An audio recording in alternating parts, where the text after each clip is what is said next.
शिव महापुराण की कथा कहती है, ऐसा कोई संसार में जन्मा ही नहीं जिसके जीवन में दुख ना आया।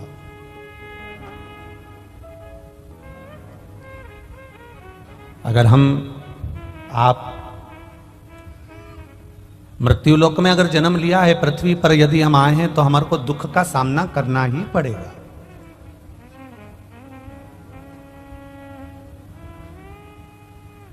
भगवान राम भी अगर इस मृत्युलोक में आए हैं तो उनको भी दुख का सामना करना पड़ा। भगवान कृष्ण भी अगर मृत्युलोक में आए हैं तो उनको भी दुख का सामना करना पड़ा। इस मृत्युलोक में जितने भी देवताओं का अवतार हुआ हो, प्रकट हुए हो, या संसार में जितने भी जीव, जलचर हो, थलचर हो, वायुचर हो या मनुष्य हो, अगर जन्म लिया है तो उसको दुख तो मिलना है। और उस बाबत कहते हैं गोस्वामी जी, कोई तन दुखी, कोई मन दुखी, कोई धन बिन रहत उदास, तुलसी या संसार में सुखी राम का दास। संसार में सब दुखी हैं, पर सुख किसको प्राप्त होता है? तो कहा जो भगवान की शरणागति में जाकर बैठ जाता है, भजन में जाकर बैठ जाता है, कथा में जाकर बैठ जाता है, या अपना संपूर्ण जीवन जो भगवान को छोड़कर चलता है, उसके जीवन में फिर दुख समाता नहीं है, दुख सताता नहीं। आप छोड़ो।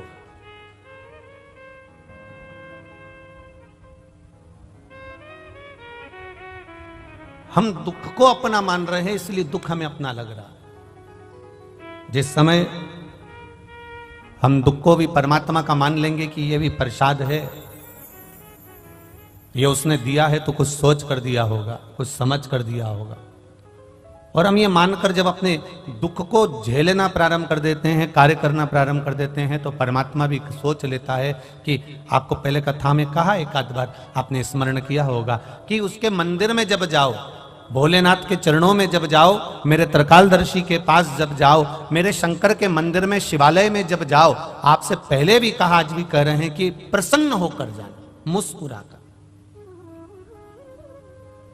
दुख कितना भी बड़ा हो, तकलीफ कितनी भी हो, कष्ट कितना भी हो,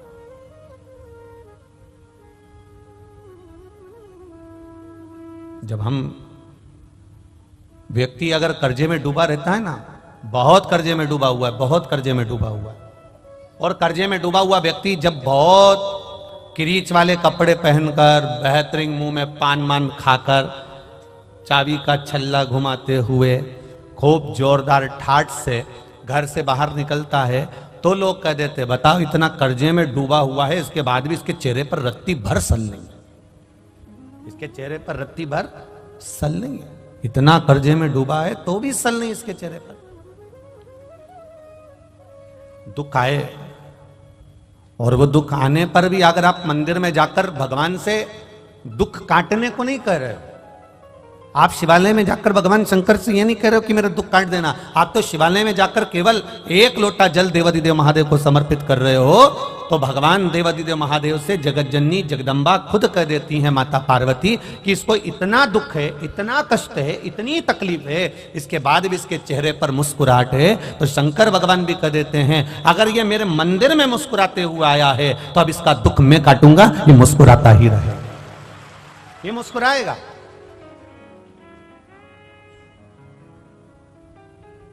हम उसके भरोसे पर हो जाए, हमारा प्रत्येक क्षण, प्रत्येक पल, प्रत्येक घड़ी, प्रत्येक पल हमारा देवादिदेव महादेव का हो जाए। एक शिव भक्त का शंकर भगवान के मंदिर जाना, शिव जी को एक लोटा जल चढ़ाना, उस मंदिर से वापिस आना, मंदिर पर गए, आपके चरण में, आपके शरीर में, आपके कपड़ों में मंदिर की रज, शिवालय की रज, शिवालय का कंकर, शिवालय की धूल आपके शरीर में जब लगती है, और वो धूल लगे हुए आप जब घर में आते हो, शरीर में कहीं ना कहीं चढ़ाए हुआ जल का छींटा लेकर आप घर में आते हो, या कहीं मंदिर के अंदर थोड़ा बहुत कीचड़ हो रहा है, गीला हो रहा है, उस कीचड़ लगे हुए पांव से, उस गीले पांव से आप अपने घर में आते हो, तो भी हमारे घर में आने से हमारे पवित्र घर का आनंद अपने आप बढ़ जाता है, उसका सुख प्राप्त हो जाता है। कितना सुंदर संवाद एक शिव महापुराण के अंतर्गत। कश्मीर प्रदेश में एक देवव्रत नाम का ब्राह्मण रहता था।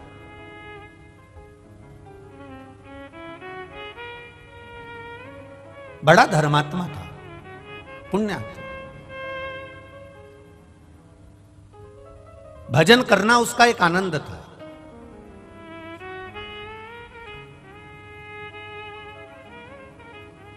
भक्ति में लगा रहता, भजन में लगा रहता, राम नाम, कृष्ण नाम, शिव नाम का गुणगान करता रहता।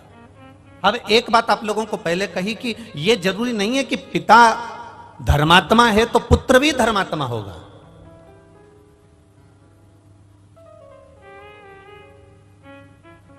पिता अगर एक श्रेष्ठ वक्ता है तो पुत्र भी श्रेष्ठ वक्ता होगा। मां अगर धर्मात्मा है तो बेटी भी धर्मात्मा होगी। ये पक्का नहीं है। पिता के भाग्य में अगर सुख लिखा है तो बेटे के भाग्य में भी सुख होगा, यह पक्का नहीं है। पिता के भाग्य में हजारों एकड़ जमीन है, बेटे के भाग्य में 1000 एकड़ है कि नहीं, यह पक्का नहीं है।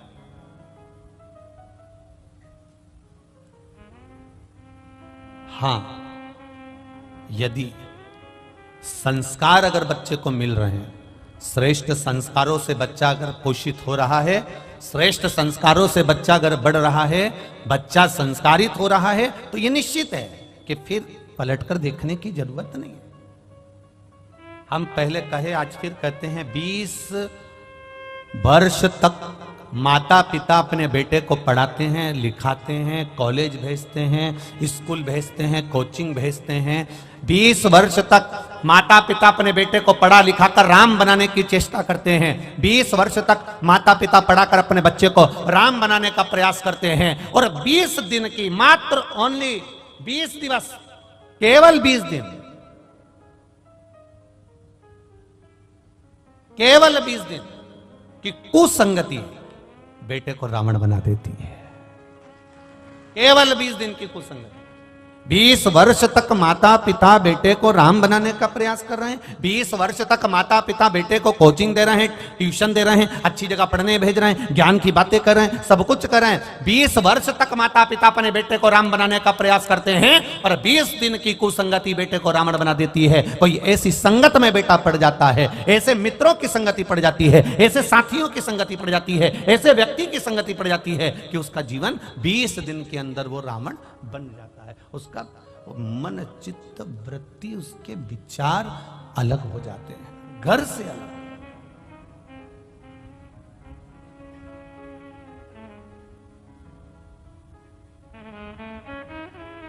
आप अपने बच्चों की आदत डाल दो, शिव जी के मंदिर में जाना है, 1 लोटा जल चढ़ाना। डालो बच्चों की आदत।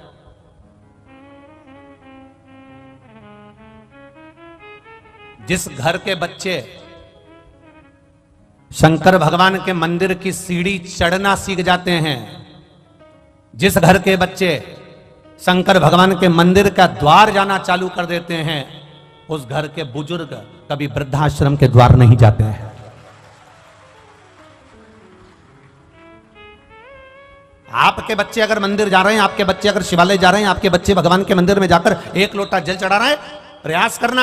आपके घर का बच्चा अगर शंकर के मंदिर जा रहा है, आपके घर के बेटा बेटी अगर शिवालय जा रहे हैं, 1 लोटा जल चढ़ा रहे हैं, 1 लोटा जल समर्पित कर रहे हैं, तो ये विश्वास मानकर चलना कि आपको वृद्धाश्रम जाने की जरूरत नहीं पड़ेगी। क्योंकि जो शिव की सेवा करना जानता है, वो अपने घर के बुजुर्गों की सेवा करना भी जानता है। उसको आता है कि मेरे घर के बुजुर्ग की सेवा मुझे कैसे करना, उसको ज्ञात है।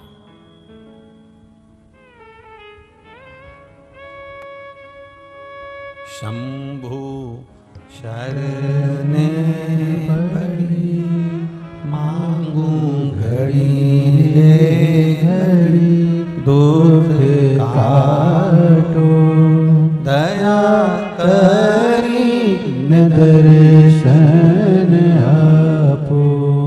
महाराज, जब हमारे घर के बच्चे शिवालय तक जाने लगे, मंदिर तक जाने लगे, शिव की चौखट तक जाने लगे, भगवान के द्वार तक जाने लगे, समझ लेना कि अब आपके बच्चे संस्कारिता का आनंद पा गए। जाएं वो।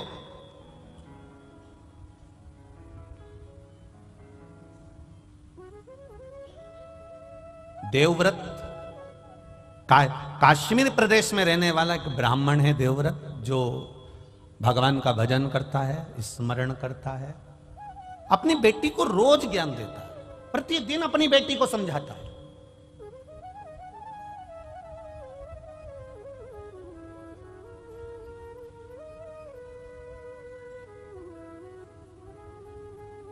पर संगत बिगड़ गई।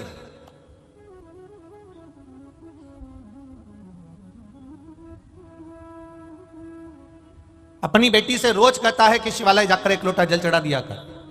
अपनी बेटी से कहता अगर शिवालय नहीं जा सकती तो 2 मिनट भगवान का भजन कर लिया कर। अगर भगवान का भजन नहीं कर सकती तो मंत्र जाप कर लिया कर। मंत्र जाप नहीं कर सकती तो किसी गुरु की शरणागति ग्रहण कर कर उनके द्वार की सेवा कर लिया कर। पर बेटी ना तो जल चढ़ाने जाती है, ना मंत्र जाप करती है, ना नाम जाप करती है, पर बेटी अपने पिता देवव्रत से संवाद जरूर करती है। जल चढ़ाने से क्या होगा? आपके घर के भी बच्चे कर देते कभी कभी। पानी चढ़ाने से क्या होगा?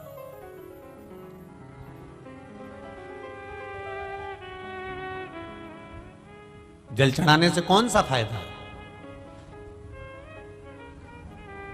एक बात बहुत ध्यान लगाना, बारिश का पानी, आकाश से जल, बरसात का जल जब जमीन पर गिरता है तो वो नाली में जाएगा, खड्डे में जाएगा, खड्डे में से नाली में जाएगा, नाली से गटर में जाएगा, गटर से नाले में जाएगा, नाले से नदी में जाएगा, नदी से तालाब सरोवर होता हुआ आखिरी में समुद्र के पास पहुंच जाता है।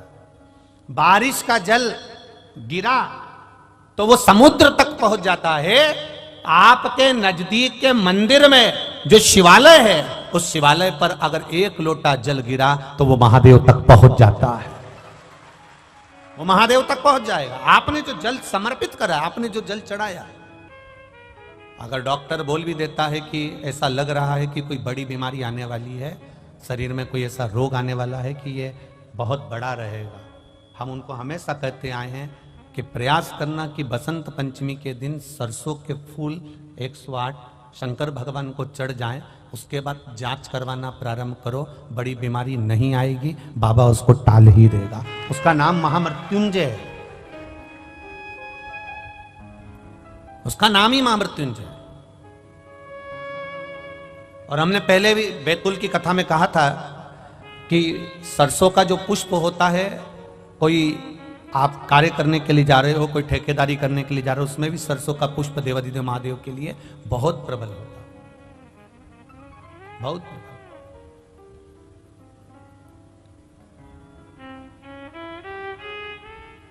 महाराज बेटी को दिया ज्ञान, पर बेटी मानती नहीं, प्रश्न बहुत करती है, बहुत प्रश्न। पहले का एक समय था जिस समय पर माता पिता जो कह देते थे बच्चे वो मानते थे। बीच का एक समय ऐसा आया कि माता पिता कहते जरूर हैं, बच्चा मानता भी है, पर मन में संशय रखता है।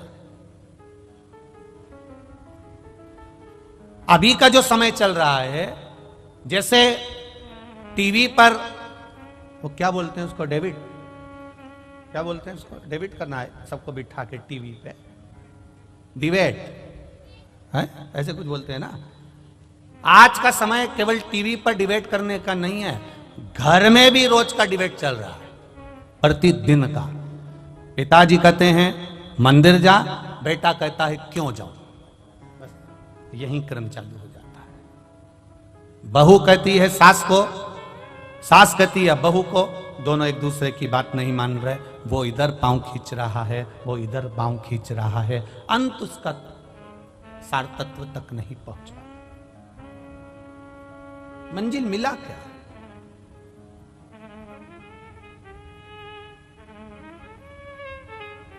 जितने भी चैनल खोलो और उस पर डिबेट होता हुआ दिखे तो आप प्रयास करना कि इसमें कहीं मंजिल मिल जाए तो जरूर बताना। मंजिल नहीं मिलती, किसी लक्ष्य तक नहीं पहुंच पाता, बीच में ही उसको छोड़ना पड़ता और वो संशय में घूमता रहता है। आज भी घरों में यही हो रहा है। माता पिता बच्चों से कहें कि तू जल चढ़ाने जा, माता पिता बच्चों से कहें कि तुम प्रणाम करो, माता पिता बच्चों से कहें कि तुम भजन करो, माता पिता बच्चों से कहें कि तुम कीर्तन करो। पर यह व्यासपीठ, ये शिव महापुराण की कथा हमेशा कहते आई है कि कल परसों की कथा में भी कहा था, एक मां ने अपने बच्चे का हाथ पकड़कर संत से कहा, गुरुजी मेरे बच्चे से कह दो कि ये शक्कर ना खाए, मीठा ना खाए। गुरुजी ने 1 हफ्ते का समय मांगा और 1 हफ्ते बाद गुरुजी ने कहा कि बेटा तुम शक्कर मत खाना। तो मां को क्रोध आ गया, ये बात तो तुम 1 हफ्ते पहले भी कह सकते थे। तो गुरुजी ने कहा, कह तो सकता था पर उस समय तक मैंने शक्कर छोड़ी नहीं थी, जब तक मैं छोड़ूंगा नहीं तब तक दूसरे से कहूंगा कैसे, इसलिए पहले मैंने छोड़ी है। आप सबसे निवेदन है, अपने बच्चे को ज्ञान देने से पहले स्वयं पहले मंदिर जाना प्रारंभ करो, शिव को जल चढ़ाना प्रारंभ करो, श्री शिवाय नमस्तुभ्यम कहना प्रारंभ करो, एक बिलपत्र बाबा को समर्पित करना प्रारंभ करो। फिर धीरे धीरे बच्चे अपने आप ढलते चले जाएंगे, उनको बोलने की जरूरत नहीं पड़ेगी, स्वयं ढले। देवव्रत, कश्मीर प्रदेश में देवव्रत नाम का ब्राह्मण, और ब्राह्मण अपनी बेटी को हमेशा कहता है अपनी संगति सही रखना, विचार सही रखना, सोच सही रखना, गलत लोगों में मत पड़ जाना, गलत लोगों के बीच में मत जाना। बार बार अपनी बेटी को समझाता था, पर बेटी का विवाह कर दिया गया। बेटी का विवाह करने के बाद भी बेटी की चित्त बुद्धि सही नहीं हो पाई। वो विवाह होने के बाद भी पर पुरुषों पर उसकी दृष्टि पड़ी रही, पर पुरुष पर उसकी दृष्टि पड़ी रही।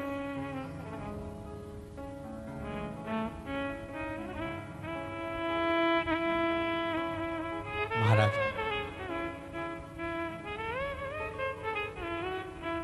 स्कंद पुराण का यह संवाद है। स्कंद पुराण का संवाद, दृष्टि गलत पड़ी रही। शादी होने के बाद भी पर पुरुष पर उसकी दृष्टि जाती थी। जो नारी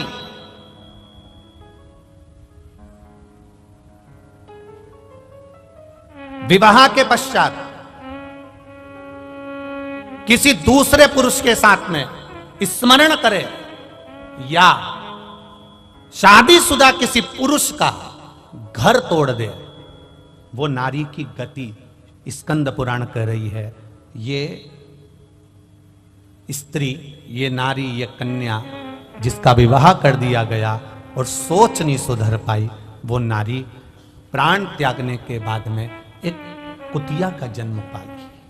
अब कुतिया तो बन गई, पर कुतिया का जन्म कैसा मिला? एक पांव उसका विकलांग था, कान टूटे हुए थे, आंखों से एक आंख फूटी हुई थी और शरीर पूरा खुजली के कारण उसके पूरे शरीर के, उस जो श्वान की योनि मिली है, कुत्ता की योनि मिली है, उसके शरीर के पूरे बाल, पूरी खाल जगह जगह से निकली हुई थी। सारी दुनिया उस कुत्ते को देख रही है, उस श्वान को देख रही है, उस कुतिया को देख रही है। सारी दुनिया उसको देखकर कहती बेचारा कैसा है। बताओ, आपके भी मोहल्ले में कोई कोई कुत्ता ऐसा होता होगा तो आप पे दया आती कि नहीं आती? अरे मुंह से तो बोलो, आती है ना दया?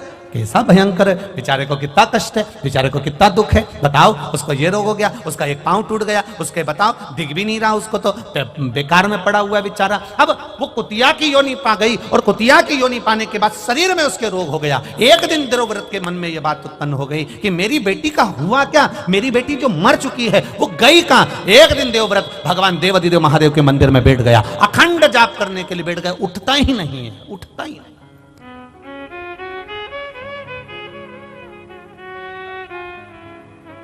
उठ ही नहीं रहा।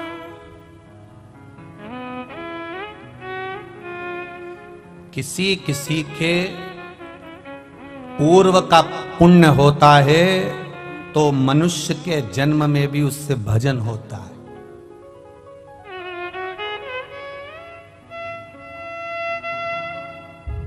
किसी का पूर्व का पुण्य हो तो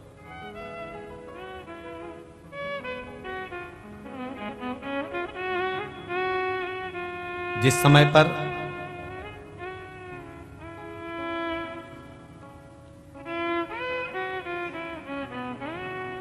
महाभारत में पांडवों में युधिष्ठिर, नकुल, सहदेव, भीम, अर्जुन ये सब थे। और जिस समय पर अर्जुन मर गया,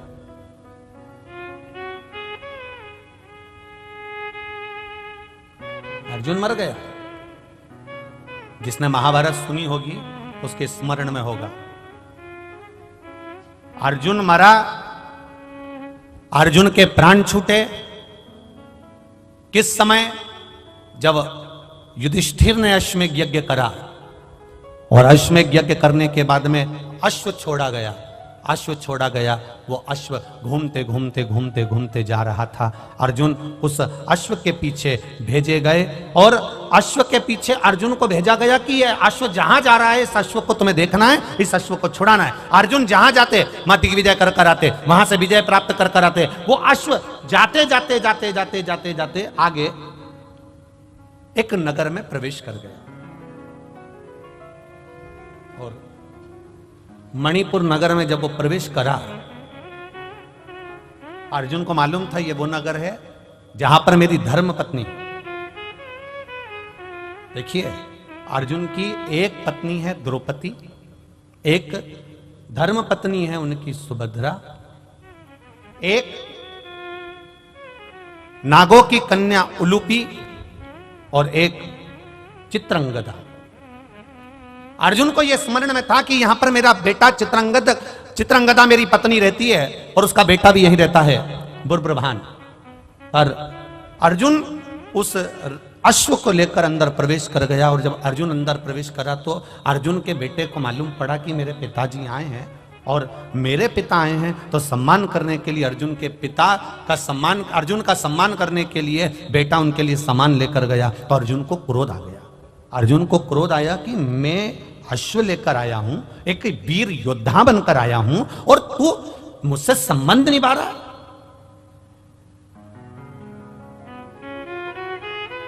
तुझे तो अश्व पकड़ना था और युद्ध लड़ना था, पर तू मेरा सम्मान करने के लिए आया है।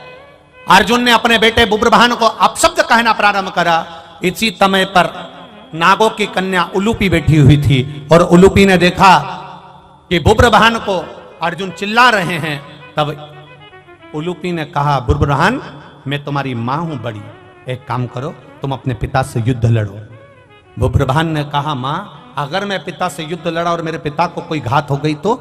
इसी समय पर उलूपी ने कह दिया, ये तो छत्राणी का जो पुत्र होता है, एक वीरानी का जो पुत्र होता है, वो युद्ध के मैदान में ये नहीं देखता कि पिता है कि कौन है, आओ और तुम युद्ध लड़ो। बस इतना कहना था और कहते से बुब्रभान ने बाण चलाना प्रारंभ करे, इधर अर्जुन ने बाण चलाना प्रारंभ करे। दोनों में भयंकर युद्ध हो गया और युद्ध होने के बाद जैसे ही युद्ध होते होते आगे तक बढ़ा, इतनी देर में बुब्रभान को भी घात लग गई और अर्जुन के प्राण छूट गए। अर्जुन मर गए, अर्जुन के प्राण छूट गए।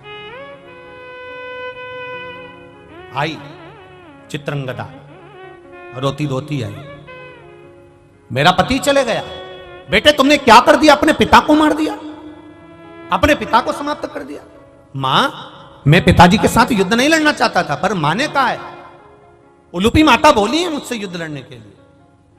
चित्रंगदा ने कहा, उलूपी तेरा मेरा मांग का सिंदूर उजड़ गया और तू अपने बेटे से कहती है कि युद्ध लड़ो। चित्रंगदा के सामने उलूपी ने कहा, मैं छत्राणी हूं, क्षत्रिय की बेटी हूं। मैंने अपने बेटे को, इस बुब्रभान को केवल एक क्षत्रिय का फर्ज अदा करने का प्रयास करा है। ब्राह्मण हो, ब्राह्मण कर्म से पीछे मत हटना, वैश्य हो, वैश्य कर्म से पीछे मत हटना, क्षत्रिय हो, क्षत्रिय कर्म से पीछे मत हटना और शूद्र हो तो शूद्र कर्म से पीछे मत हटना। यह हमारा धर्म भी है और हमारा कर्म भी है, उससे हम पीछे कैसे हटें? तुमने श्रेष्ठ नहीं करा, तुमने अच्छा नहीं करा। रो रही, चित्रंगदा रो रही है, आंखों में जल भरा है। ये अर्जुन मर गए, अब जीवित कैसे होगा? उलूपी ने कहा, मैं नागों की कन्या हूं, मैं जानती हूं अर्जुन को जीवित कैसे करना, क्या कर सकती हो? बुब्रभान धृतराष्ट्र सर्प के पास जाना और धृतराष्ट्र सर्प के पास जाना और उस धृतराष्ट्र सर्प कौन? शिव जी के गले में कौन सा नाग होता है? जम के बोलो जरा। वासुकी नाग शंकर भगवान के गले में होता है। वासुकी नाग का सबसे बड़ा बेटे का नाम था धृतराष्ट्र। वो धृतराष्ट्र नहीं, पांडव और कौरव वाला, वो अलग है। वासुकी नाग का सबसे बड़ा पुत्र है धृतराष्ट्र, सबसे बड़ा बेटा। एक बार देवादिदेव महादेव जब वासुकी नाग पर कृपा कर दिए थे तो वासुकी नाग ने देवादिदेव महादेव से मांग लिया था, मुझे ऐसी मणि प्रदान कर दीजिए भोलेनाथ, जिस मणि को किसी से छुआया जाए और वो मरा हुआ भी जीवित हो जाए। देवादिदेव महादेव ने कहा, वो मणि तो केवल एक महामृत्युंजय मणि है, मैं तुझे दे देता हूं। और शंकर भगवान ने वो महामृत्युंजय मणि धृतराष्ट्र को दे दी थी। उलूपी ने कहा, धृतराष्ट्र के पास जाओ, वासुकी नाग के बेटे के पास में जाओ और वो मणि लेकर आओ। वो मणि अगर होगी तो वो मणि से वो जीवित हो सकता है, इसके सिवा जीवित नहीं होगा। बुब्रभान धृतराष्ट्र सर्प के पास गया, नाग के पास गया, मेरे पिता को जीवित करना है। धृतराष्ट्र ने कहा, तेरे पिता को जीवित करने की सामर्थ्यता मुझ में नहीं है, मैं मणि दे भी दूंगा पर तेरा पिता जीवित नहीं हो सकता। कब तक? जब तक देवादिदेव महादेव इशारा ना कर दें तब तक इसका काल नहीं टल सकता, क्योंकि उसका नाम महाकाल है। जाओ उसके पास, पहुंचो उसके पास। बुब्रभान, उलूपी, चित्रंगदा शिव जी की आराधना में लग गई और भगवान देवादिदेव महादेव ने क्या कृपा करी। शंकर भगवान ने खुद धृतराष्ट्र से कहा, बेटा मणि दे दीजिए। वो मणि बुब्रभान लेकर गए और ले जाकर अपने पिता को जब स्पर्श कराया, अर्जुन वापिस जीवित होकर बैठ गया। अकाल मृत्यु वो मरे जो काम करे चंडाल का, काल उसका क्या बिगाड़े जो भक्त हो मां काल। जो शिव का उपासक होता, शंकर का गुणगान करने वाला, शिव भक्ति में रमने वाला, शंकर पर अटूट विश्वास करने वाला, भटकता नहीं। देवव्रत शिव की आराधना में डूब गए, हिलते नहीं, जाते नहीं, आते नहीं, एक ही जगह पर स्थिर होकर बैठ गए। स्थिर जाइए।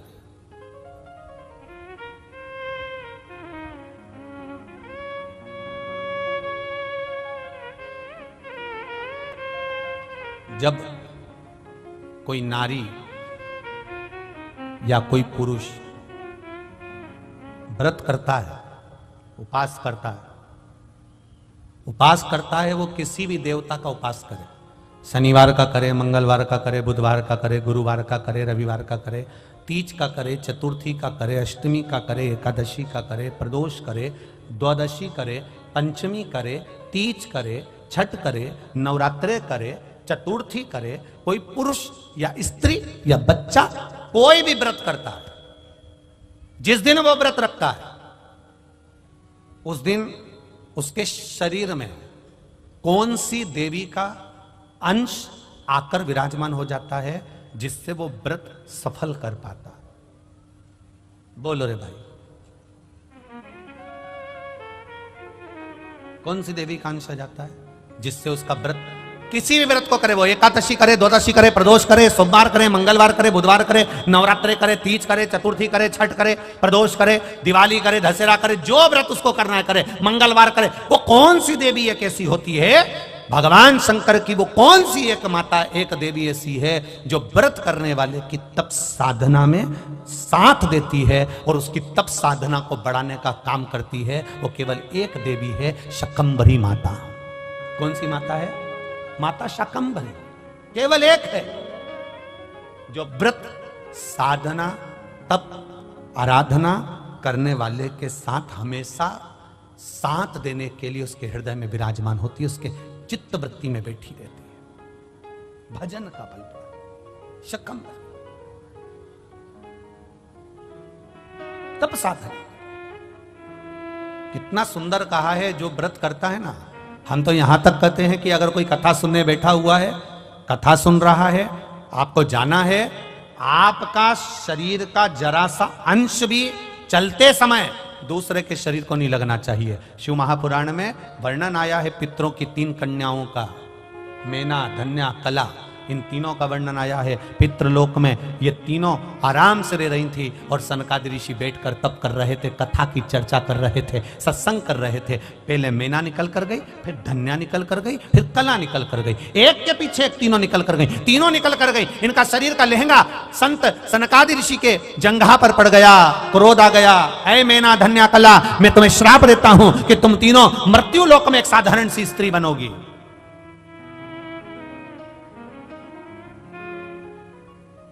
तीनों बिलख रही हैं, तीनों रो रही हैं, तीनों की आंख में आंसू भरा हुआ।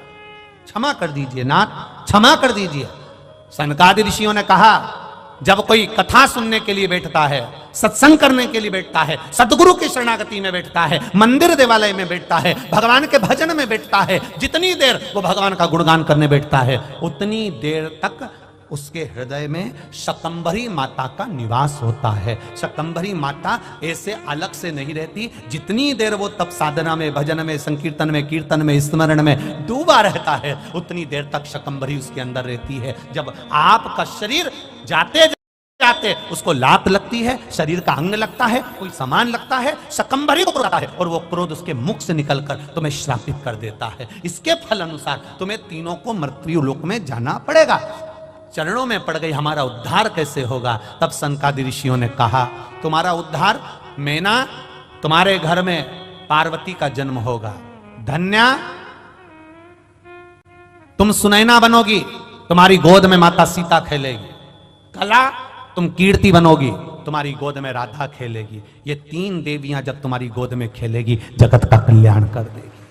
वो जगत का कल्याण करेगी तो तुम्हारा कल्याण अपने आप हो जाएगा, अपने आप।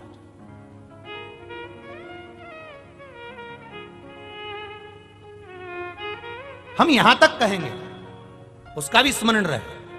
अगर कोई अपने घर से एक लोटा जल लेकर जा रहा है, शिव जी के मंदिर तक जा रहा है, शिवालय तक जा रहा है, तो यहां तक भी निवेदन करेंगे कि हंसो, दुनिया का काम है हंसना। अभी आदरणीय महाराज जी कह रहे थे कि जब कोई सनातन धर्म के लिए आगे बढ़ता है, कोई अच्छे काम के लिए आगे बढ़ता है, तो दुनिया ताने भी देती है, अपशब्द भी कहती है, टांग भी खींचती है। लोग अपशब्द पर अपशब्द कहते हैं। जब आप एक लोटा जल लेकर देवालय शिवालय की ओर जाएंगे, तो आप जिस रास्ते से निकल कर जाएंगे, दुनिया के लोग आप पर भी हंसेंगे। लो, एक और आ गई सियोर वाला महाराज की चेली। लोग हंसेंगे, ये चल दी सावित्री बनकर, अनसुईया बनकर। दुनिया के लोग कहेंगे, अपशब्द कहेंगे, आड़ा टेढ़ा कहेंगे, बोलेंगे, पर आग लगे बस्ती में अपन रहो मस्ती। कहे तो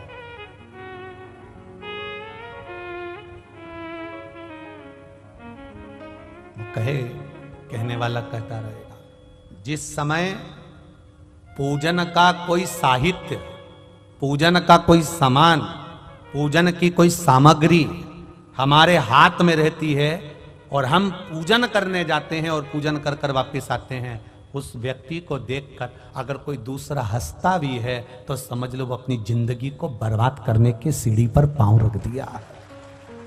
उसने अपनी जिंदगी की बर्बाद होने वाली सीढ़ी पर पांव रख दिया। क्या उसको बर्बाद हो? निश्चित है। देवव्रत शिव जी के सामने बैठा है, घोर तप कर रहा है, घोर तप, अखंड तप करने में लगा हुआ, और ऐसा अखंड तप देवव्रत कर रहा है। उसको केवल एक चीज मालूम करना है कि मेरी बेटी, जिसको मैं समझा समझा कर रह गया, वो बेटी की दशा कैसी है। तब देवव्रत ने अखंड तप करा। मेरे देव अधिदेव महादेव खुद नहीं आए, मां अंबा नहीं आई, जगदम्बा नहीं आई, शिव जी ने अपने नंदी को भेज दिया। नंदीश्वर जाकर मालूम करो देवव्रत क्या चाहता है, इस देवव्रत को चाहिए क्या, जाओ जरा मालूम करो, जाओ। और महाराज, तब साधना का जो बल होता है वो कोई साधारण नहीं होता। दूध में सुगंध गंध नहीं होती। दूध में सुगंध गंध कब आएगी? जब दूध को आप तपाओगे, फिर उसको जमाओगे, जमा कर फिर उसका घी निकालोगे और घी निकालोगे तब उसमें गंध आना, सुगंध आना प्रारंभ हो जाएगी। दूध में सुगंध नहीं है, पर दूध को तुमने पहले फाड़ा, तपाया, फाड़ा, फिर उसको अग्नि पर तपाया, तपाने के बाद में जब वो धीरे धीरे धीरे धीरे धीरे धीरे घी बना तब उसमें सुगंध आना प्रारंभ हो गई। उसी तरह मनुष्य में उतना आनंद सुख कैसे प्राप्त हो सकता है, शंकर की भक्ति कैसे प्राप्त हो सकती है? तो कहा दुनिया के लोग अपशब्द कहकर तुम्हें तपाएंगे, अपशब्द कहेंगे, ताने देंगे, गाली देंगे, आड़ा टेढ़ा कहेंगे, फिर भी तुम भगवान शिव के शिवालय में जाती रहना। जब तपते रहोगे, तपते रहोगे, तपते रहोगे तो एक दिन सुगंधित घी बन जाओगे और आपका जीवन सार्थक हो जाएगा। तपाएंगे लोग, कहेंगे, दुनिया के लोग कहेंगे जो कहना।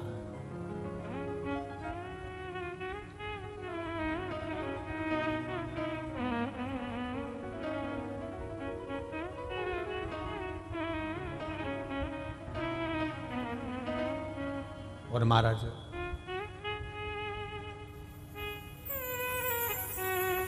जब हम भगवान की शरणागति में जाकर बैठ जाएंगे, तप ले, तप लो खूब दिल से, और जिस समय हम तप लिए सुगंध अपने आप बढ़ती चली जाए, अपने आप बढ़े।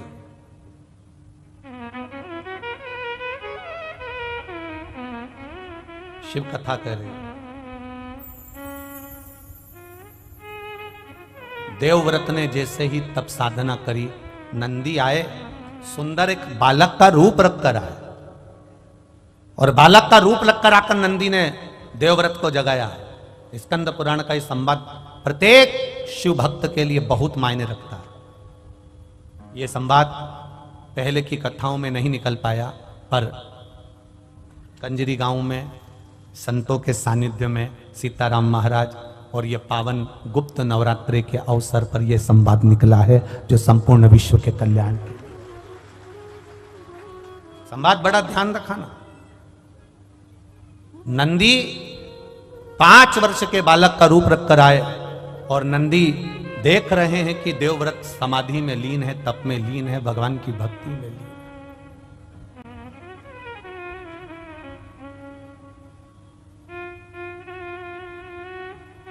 लीन है।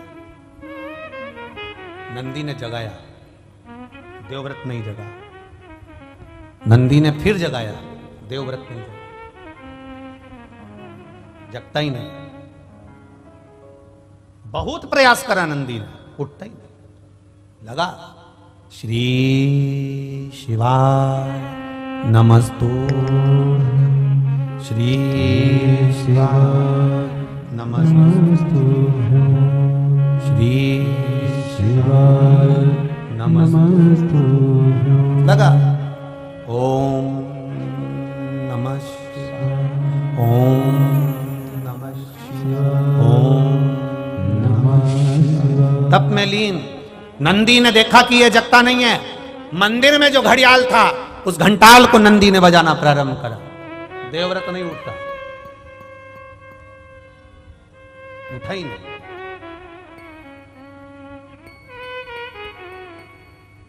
फिर बजाया। आखिरी में देवव्रत के नेत्र खुले। 5 वर्ष के बच्चे को देखकर थोड़ा क्रोध देवव्रत को आया। कारण मैं बैठा तप कर रहा था, और मैं बैठकर अगर तप कर रहा हूं तो मेरे तप साधना को क्यों नष्ट कर रहा है। आ जाता है कभी कभी क्रोध।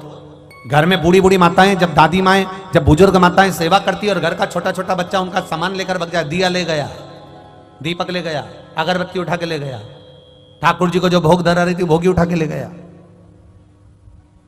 जो मोहन थाल रख रही थी मोहन थाली ले गया, कहीं ठाकुर जी की माला जी उठाकर ले गया, तो दादी को क्रोध आ जाएगा। पर उसको क्रोध नहीं आना चाहिए। भगवान परीक्षा ले रहा है, भगवान देख रहा है कि ये क्रोध करती है कि नहीं करती है। भगवान ये देखता है। अब इसको 5 वर्ष के बच्चे पर क्रोध आ गया, देवव्रत को क्रोध आया, उठकर खड़ा हुआ। जैसे ही खड़ा हुआ इतने में बच्चे ने कह दिया, बाबा आपको तप करते हुए देखकर मेरे मन में एक प्रश्न आया है, आप तप किसके लिए कर रहे हो, आप साधना किसके लिए कर रहे हो, आप व्रत किसके लिए कर रहे हो, आप उपास किसके लिए कर रहे हो, किसके लिए?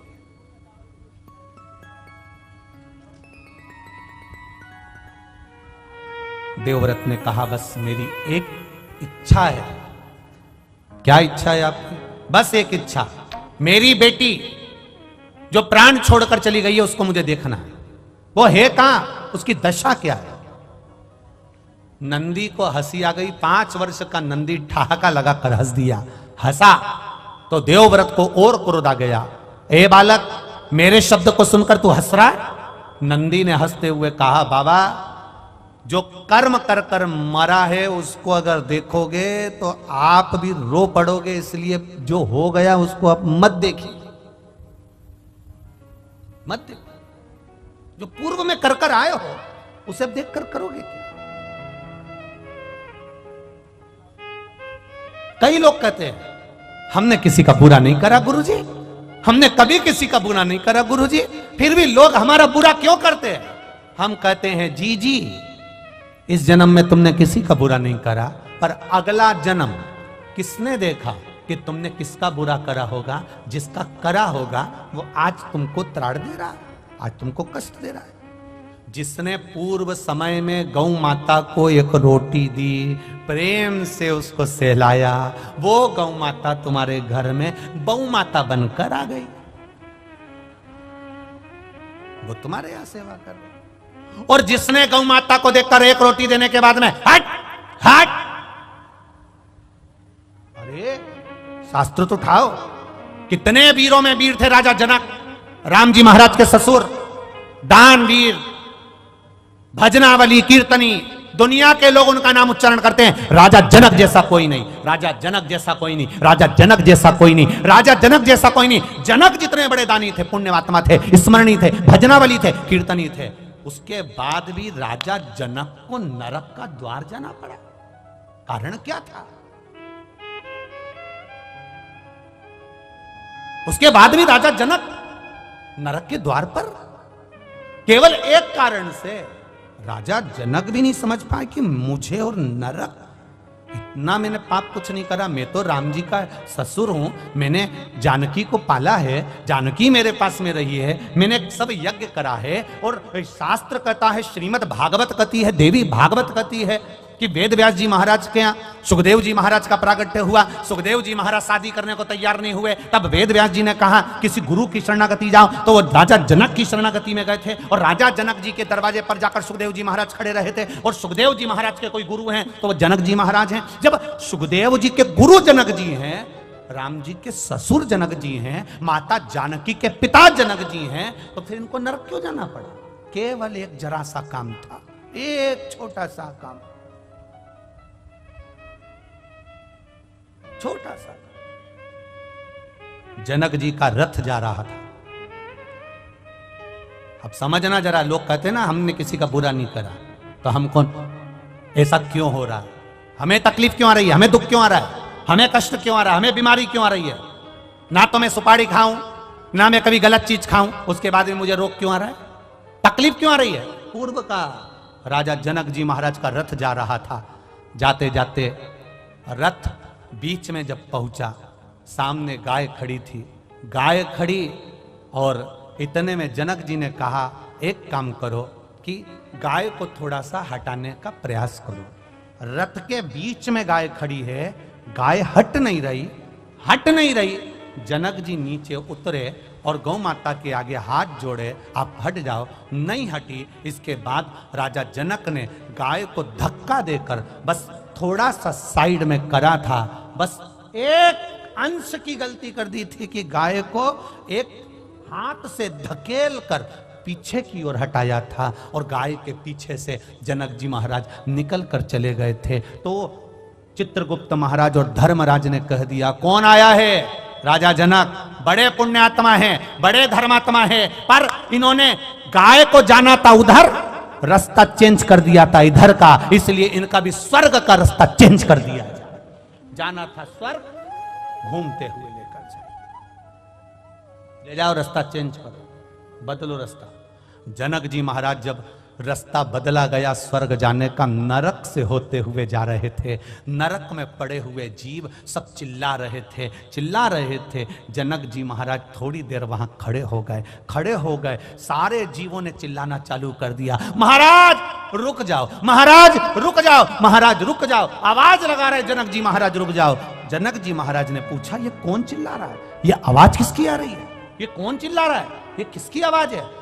सब ने कहा, ये जो नरक में पड़े हुए हैं ना, ये चिल्ला रहे हैं। ये क्यों चिल्ला रहे हैं? कारण क्या है? जनक जी, आपने इतना दान पुण्य करा है, इतना अच्छा काम करा है कि आप पुण्य आत्मा हो, आप बैकुंठ जा रहे हो, पर आप नरक के रास्ते से जा रहे हो। आपके शरीर से छूकर जो ये हवा चल रही है, ये हवा इनके पापियों के शरीर पे लग रही है। पापियों के शरीर पे लग रही है तो इनको जो कष्ट हो रहा था वो मल्लम का काम कर रही है, अब इनको कष्ट नहीं हो रहा। इसलिए ये चाहते हैं कि आप कुछ कृपा कर दो। जनक जी ने कहा, तो एक काम करो ना, इन सबको नरक से मुक्त कर दो, नरक से मुक्त। धर्मराज कहते हैं, ऐसा नहीं हो सकता, ऐसा नहीं हो सकता। तो फिर एक काम करो। जनक जी कहते हैं, मुझे बैकुंठ नहीं जाना, इनके लिए मुझे यहीं खड़ा कर दो। मेरे शरीर से हवा निकल कर जाएगी, वायु पवन निकल कर जाएगी, वो इनके शरीर को लगेगी, और इनको अगर सुख मिल रहा है मेरे शरीर से, तो मैं इनके लिए अपना शरीर भी दे सकता हूं, मैं नरक में रह सकता हूं। हाथ जोड़कर धर्मराज ने कहा, आपको हम नरक में नहीं रख सकते, क्योंकि आप पुण्य आत्मा हो, सत्कर्मी हो, भजनावली हो। हम आपको नरक में कैसे रखें? अगर हम नरक में रखेंगे तो देवता हमें चिल्लाएंगे, हम आपको नरक में नहीं रख सकते। तो जनक जी ने कहा, आप मुझे नरक में नहीं रख सकते और मुझे स्वर्ग में रहना नहीं जब तक इनका उद्धार होता नहीं। तो धर्मराज ने भगवान विष्णु से कहा, आप बताओ क्या करें। भगवान विष्णु ने देवाधिदेव महादेव से कहा, आप बताओ क्या करें। देवाधिदेव महादेव ने कहा, एक काम करो, राजा जनक के लिए सारे पापियों को छोड़ दिया जाए, उनका कल्याण कर दिया जाए। ये जनक तत्व है। हमें लगता है हमने कोई पाप नहीं करा, हमने कोई बेकार काम नहीं करा, पर हमारा रास्ता चेंज क्यों हुआ, हमें कष्ट क्यों आ रहा है, हमें दुख क्यों आ रहा है, उसके पीछे हमारा पूर्व का कोई कारण होगा, कोई कारण हो सकता। देवव्रत से पूछा, बोलो पूर्व का क्या देखना है तुमको? मेरी बेटी का जीवन देखना है मुझे, मेरी बेटी मत देख। देवव्रत रोएगा, तड़फेगा बेटी की दशा देखकर। मुझे अपनी बेटी देखना। भगवान शंकर का शिवलिंग पर लगा हुआ चंदन नंदीश्वर ने उठाया, देवव्रत के मस्तक पर लगाया। देवव्रत से कहा, नेत्र बंद कर ले, शिव का स्मरण कर ले, तेरी बेटी तुझे नजर आ जाएगी। जो चंदन लगाया, भस्म धारण कराई, देवव्रत ने देखना चालू करा।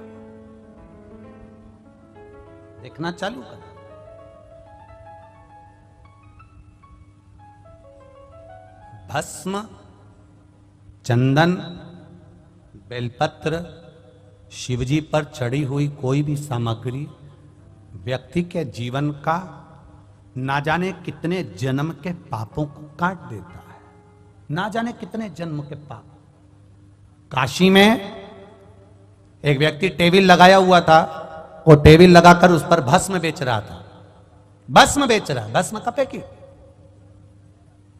एक अंग्रेज आ गया, अंग्रेज ने आकर पूछा, क्या है ये? उसने अपनी भाषा में कहा, उसने कहा, यह भस्म है लगाने की। अच्छा, उसने पैकेट उठाया, देखा, देखते से बोला, इसकी एक्सपायर डेट कब की है?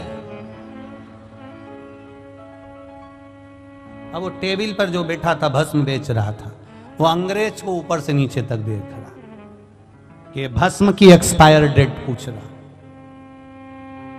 टेबल पर भस्म बेचने वाले ने कहा कि इसकी एक्सपायर डेट तो नहीं मालूम, पर ये पक्का है कि तू सिर पे लगाता रहेगा तो तेरी एक्सपायर डेट आगे खसकती रहेगी, ये पक्का। इसकी नहीं मालूम कि इसकी एक्सपायर डेट कब की है, ये कब समाप्त होगी, पर तेरे समाप्ति की जो तारीख है वो इस भस्म को लगाने से आगे बढ़ती चली जाएगी। ये निश्चित है, ये पक्का है। भगवान देवाधिदेव महादेव से अपने दिल की बात अवश्य कहें, भाव के साथ विराजमान होकर बाबा देवाधिदेव महादेव से प्रार्थना करें, भाव से कहिए देवाधिदेव श्री शिवाय नमस्तुभ्यं, श्री शिवाय नमस्तुभ्यं, श्री शिवाय नमस्तुभ्यं, श्री शिवाय नमस्तुभ्यं, श्री शिवाय नमस्तुभ्यं। शिव कथा कर रहे हैं। देवव्रत से 5 वर्ष के नंदी पूछ रहे हैं कि आप तप क्यों कर रहे हो। कहा मेरी बेटी के बारे में मुझे जानना है, उसका जन्म कहाँ हुआ, कैसी है वो, क्या कारण से उसका क्या जन्म हुआ, वो मुझे समझना है। नंदीश्वर ने कहा मत देखो अपने पूर्व के जन्म को, उसके हुए जन्म को, रोगे तुम। नहीं महाराज मुझे देखना है। तो देखना है, भस्म लगा दी, चंदन लगा दिया। चंदन और भस्म जिसके मस्तक पर लग जाता है उसको पूर्व का किया गया पाप कर्म भी उसका कट जाता है। और जैसे ही देवव्रत ब्राह्मण का पाप कर्म घटा, उसने अपनी बेटी के जीवन को देखा तो वो एक कुतिया की योनि में, एक स्वान की योनि में, पांव टूटा हुआ है, कान कटा हुआ है, आंख फूटी हुई है, मुख से ज्यादा कुछ खा नहीं सकती, शरीर के पूरे बाल निकल गए। जैसे एक कोई कुत्ते को तुमने देखा होगा, उसका पूरा शरीर बेकार हो जाता है, वो पड़ा हुआ है। देवव्रत रो रहा है, रोने लगा देवव्रत, उसकी आंखों से आंसू बहने लगे देवव्रत की। और देवव्रत की आंख से जब आंसू बहने लगे, रोने लगा, नेत्रों से नीर बहने लगा, जल बहने लगा। नंदी करे क्यों रो रहे हो? देवव्रत कहता है मेरी बेटी की यह दशा मुझसे नहीं देखी जाती, कुछ कृपा करो। भगवान नंदीश्वर ने कहा कृपा करने वाला तो केवल एक है, वो देव अधिदेव महादेव है। बड़ा सरल, बड़ा सहज, बड़ा सरल है। एक लोटा जल चढ़ा दो और वो सारी समस्या का हल कर देता है। ऐसा देव अधिदेव महादेव। एक पत्र आया है बड़ा सुंदर।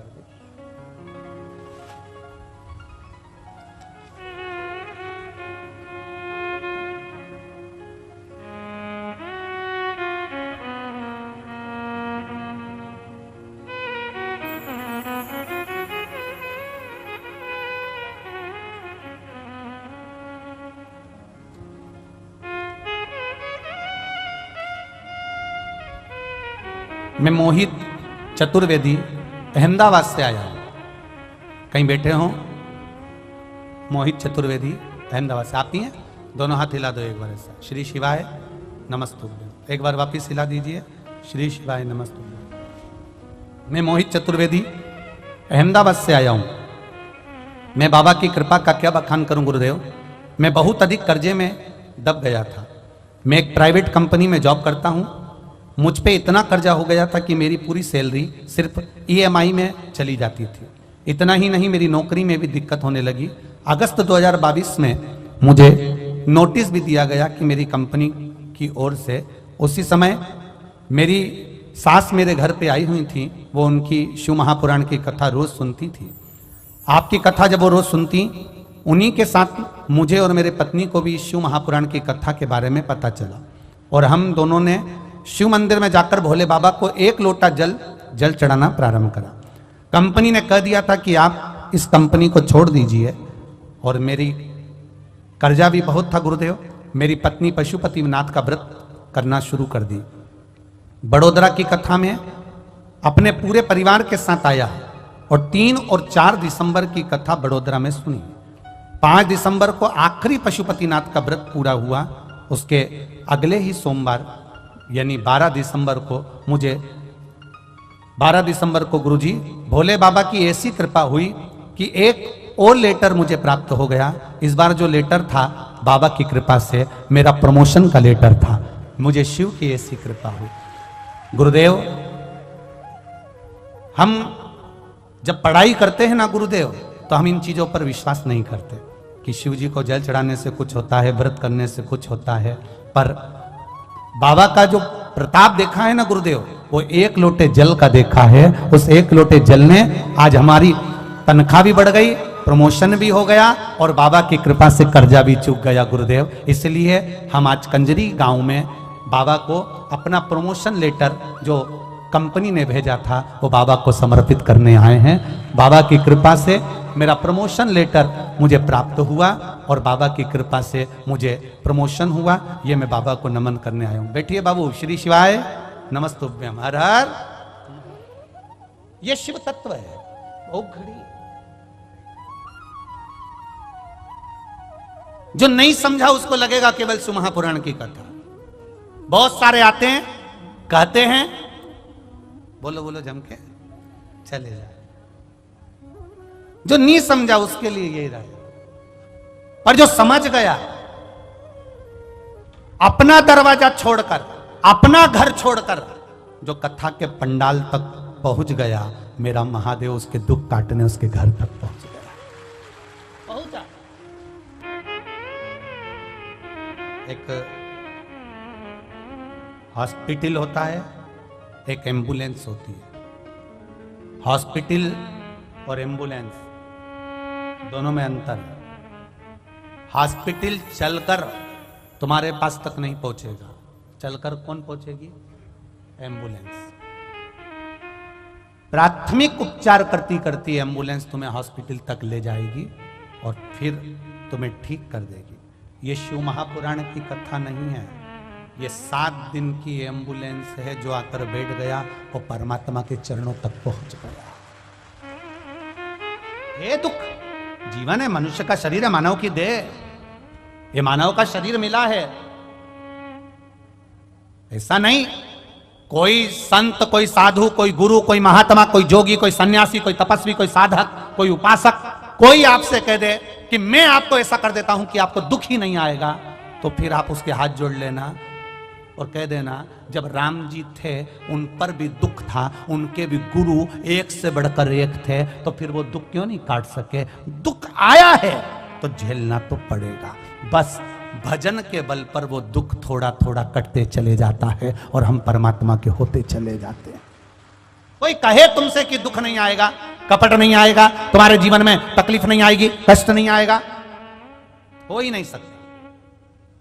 नहीं हो सकता, बिल्कुल नहीं हो सकता। जो दुनिया के बंधन काटता है वो कारागार में जन्म ले रहा है, साधारणता नहीं है। ये पूर्व के कर्म का भोग। एक चिड़िया को सीता जी ने कैद में रखा, मां जानकी को कैद में रहना पड़ा। राम जी ने छुपकर मारा था बाली को, उस बाली ने छुपकर मारा भगवान कृष्ण के चरणों में मारा। जरा नाम का व्याघ्र बनकर कर्म का भोग है, भोगना। जो पूर्व में किया आज भोगेंगे, आज करेंगे, फिर भोगेंगे। उसको कौन टाल सका? देवव्रत रो रहा है, मेरी बेटी की ये दशा, एक स्वान की योनि, एक कुतिया की योनि, मेरी बेटी की।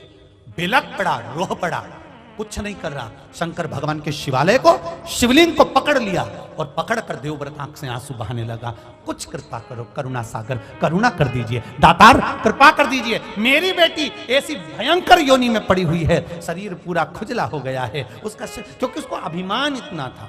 पिता देवव्रत अपनी बेटी को समझाता था, गलत दृष्टि मत करना, गलत जगह पर मत जाना। परसों की कथा में कहा था नियत, नीति और नजर, ये 3 गलत जगह पर चली जाती है तो जिंदगी बर्बाद हो जाती है। नियत अगर गलत हो गई तो बर्बाद हो गए, नीति अगर गलत हो गई तो बर्बाद हो गए, और नजर अगर गलत हो गई तो बर्बाद हो गए।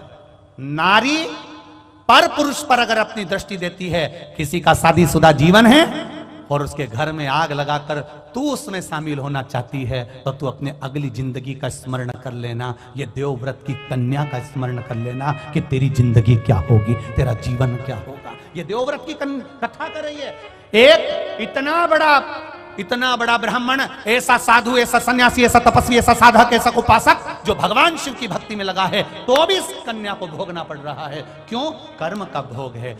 तेरी शादी हो गई थी, जिस पुरुष के साथ तू रह रही थी उसकी भी शादी हो गई थी, उस नारी को रोना पड़ रहा था, हाथ जोड़कर कहती थी मेरे पति को छोड़ दे, मेरे पति को त्याग दे, और तू उससे इतनी आसक्ति कर बैठी, इतनी आसक्ति कर बैठी इस शरीर के चक्कर में।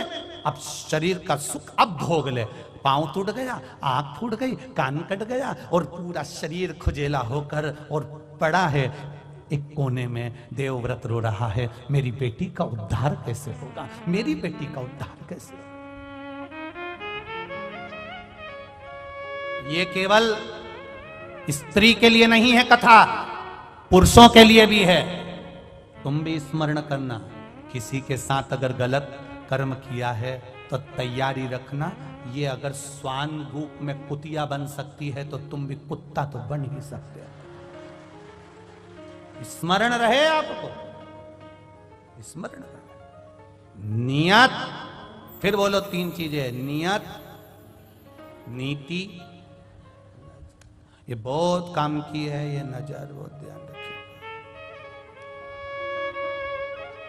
सबसे ज्यादा लफड़ा यही करती है, सबसे ज्यादा दिक्कत इसी की है। भोगना सबको पड़ता है। एक आम के पेड़ पर आम देखा किसने?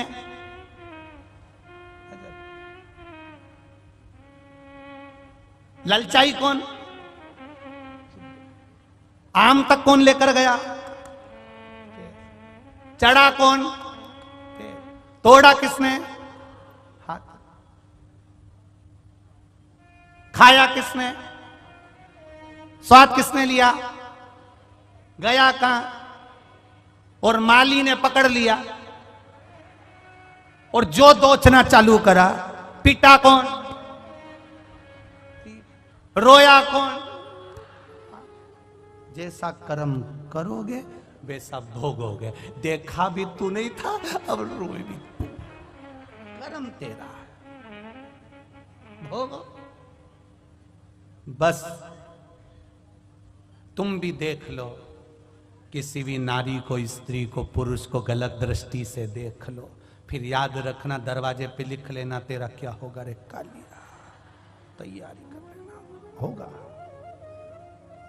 रो रहा है देवव्रत, मेरी बेटी की दशा सुधर जाए ऐसा करूं। शिव जी का शिवलिंग पकड़कर बैठ गया, क्षमा कर, क्षमा कर, क्षमा कर।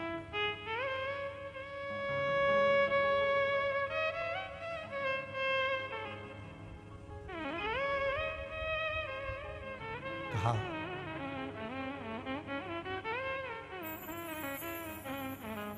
नरसिंह मेहता,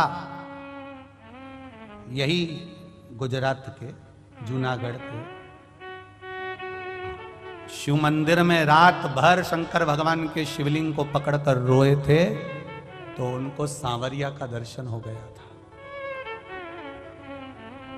यही नरसिंह मेहता जूनागढ़ के सांवरिया के भक्त थे, पर सांवरिया का दर्शन कभी नहीं मिला था। शंकर जी का शिवलिंग पकड़कर रोए तो शंकर भगवान प्रकट हो गए, मांग तुझे क्या चाहिए? सांवरिया का दर्शन चाहिए, चल मेरे साथ। नंदी पे बिठा कर ले गए, नंदी पे। सांवरिया गौलोक धाम में रास कर रहे थे राधा जी के साथ में, ले जाके इनको खड़ा कर दिया। सांवरिया सेठ नाचते नाचते नाचते नाचते जो नरसिंह जी को देखे तो पूछ लिया, यहां तो लोग मरने के बाद आते हैं, तू तो जीते जी आ गया, कौन लाया तुझको यहां? नरसिंह जी बोले, जो लाया है वो बाहर खड़ा है। तो क्या उसको अंदर क्यों नहीं लाया? क्योंकि मैं अंदर नहीं जाऊंगा। पूछा क्यों? कि जो अंदर नाच रहा है वो नाचने में एक्सपर्ट है, जिसको देख लेता उसको नचाना चालू कर देता। एक बार की बात है, भगवान सांवरिया सेठ ब्रजभूमि में लीला कर रहे थे और मैंने पार्वती जी से कहा था कि मुझे भी रास मंडल में जाना है। पार्वती जी ने खूब मना करा, पर मैं नहीं माना। फिर मैंने, पार्वती जी जब मेरा श्रृंगार नहीं करी तो मैंने खुद 3-4 ब्यूटी पार्लर बुक कर दिए, और 4 पार्लर बुक करे। तब वहां से कोई आया, फिर आके उन्होंने मेरे केश खोले और उनको चोटी बनाना चालू करा। 6 महीने तो उनको बाल सुलझाने में लग गए। तब उन्होंने चोटी तैयार करी, फिर मुझे साड़ी पहनाई, मेरा सुंदर श्रृंगार करा, सुंदर सुंदर। नरसिंह जी बोले सांवरिया सेठ से, मैंने उनसे कहा भी, तुम्हें कोई पहचाना नहीं? सांवरिया सेठ से बोल रहे हैं नरसिंह जी कि मैंने उनको कहा कि तुम्हें कोई पहचाना नहीं। तब सांवरिया सेठ वो भोलेनाथ जी कह रहे थे कि वो पार्लर वालों ने ऐसा श्रृंगार करते हैं, ऐसा श्रृंगार करते हैं कि वो तो जब मुंह धुलता है तब मालूम पड़ता है कि है क्या। तब समझ, ऐसे तो मालूम ही नहीं पड़ता। बाबा भोलेनाथ का जो श्रृंगार किया, ऐसे सुंदर तैयार होके शंकर जी बोले, मैं ब्रजमंडल में गया और मैं नाचने लगा गोपी बनकर, ऐसा नाचा, ऐसा नाचा, ऐसा नाचा। अब सांवरिया सेठ के पास में इसलिए जाना नहीं चाहता क्योंकि नाचते नाचते इनकी बुद्धि ना जाने कहां चली गई। नाचते नाचते बोले, ए गोपियों, इतने दिनों से मैंने तुम्हारा कभी मुंह नहीं देखा, जरा सब लाइन से खड़ी हो जा। अब मैंने भी मन में सोचा आज ही देखना था। जिस दिन ट्रेन का टिकट नहीं लेते हैं उसी दिन टीसी से मुलाकात होती, ये पक्का है। ऐसे तुम रोज चले जाओ, ट्रेन का टिकट लो, बैठो, उस दिन टीसी नहीं आएगा, पक्का। तुम टिकट लेके बैठो, टीसी नहीं आएगा। और जिस दिन तुमने टिकट नहीं लिया,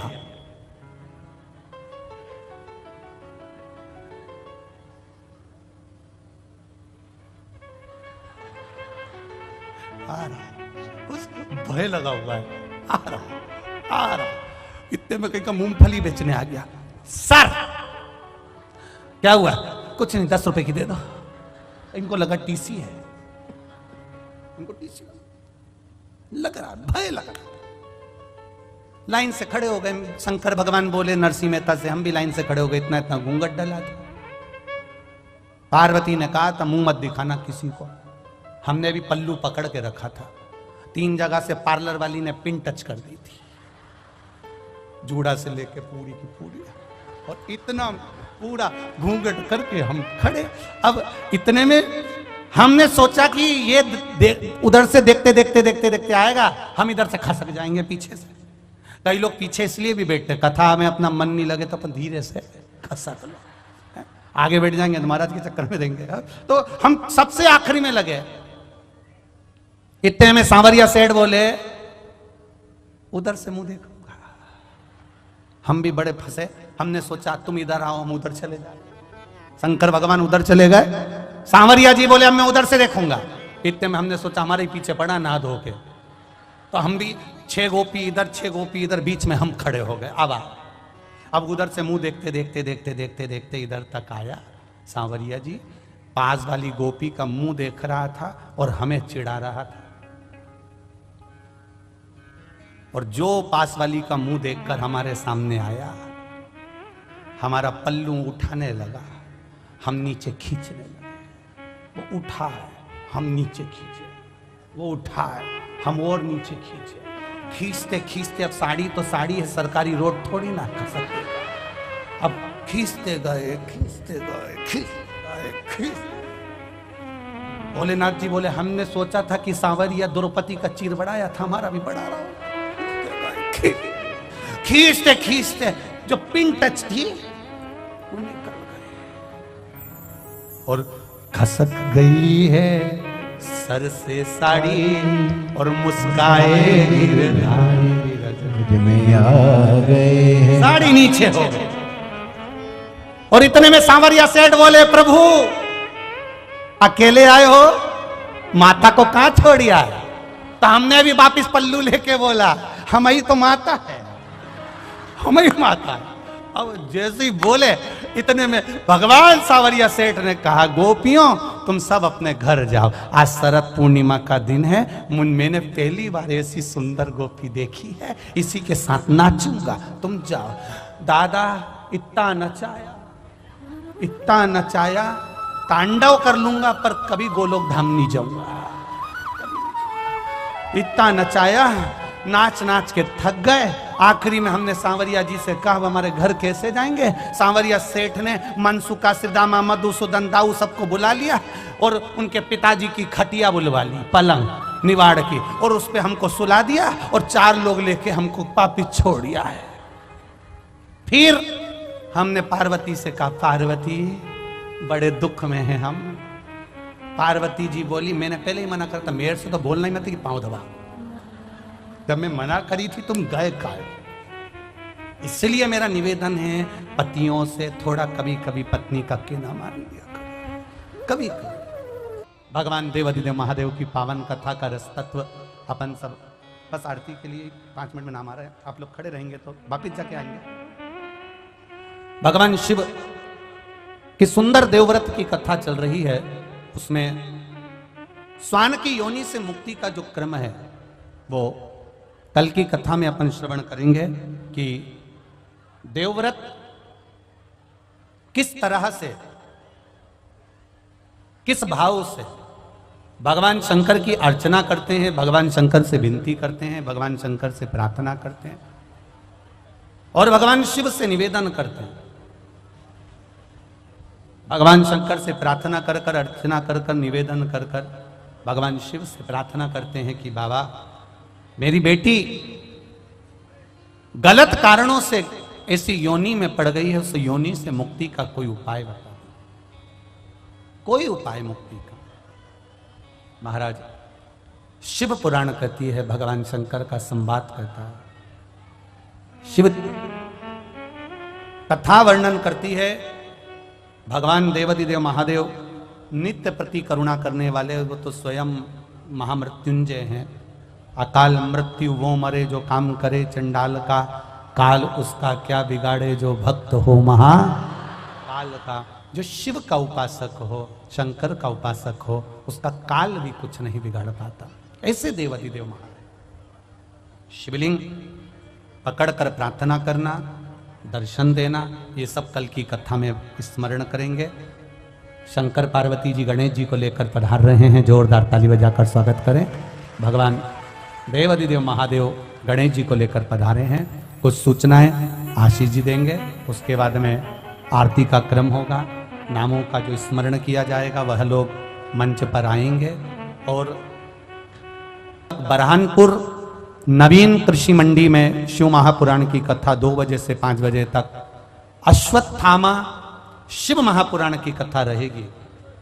बरहानपुर के आसपास के सभी भक्तों से निवेदन है, दिल से, आनंद से, भाव से ये मौका छोड़ना नहीं है, आप सबको आनंद लेना है शिव महापुराण की कथा का। अश्वत्थामा के पावन चरित्रों का अपन स्मरण करेंगे। अश्वत्थामा ने जिन शिवालयों में जाकर भगवान शंकर की आराधना करी है और शिव का एक स्वरूप है अश्वत्थामा, उनका स्मरण करेंगे। अभी आज की कथा को यहाँ विराम की ओर ले रहे हैं। हर हर महा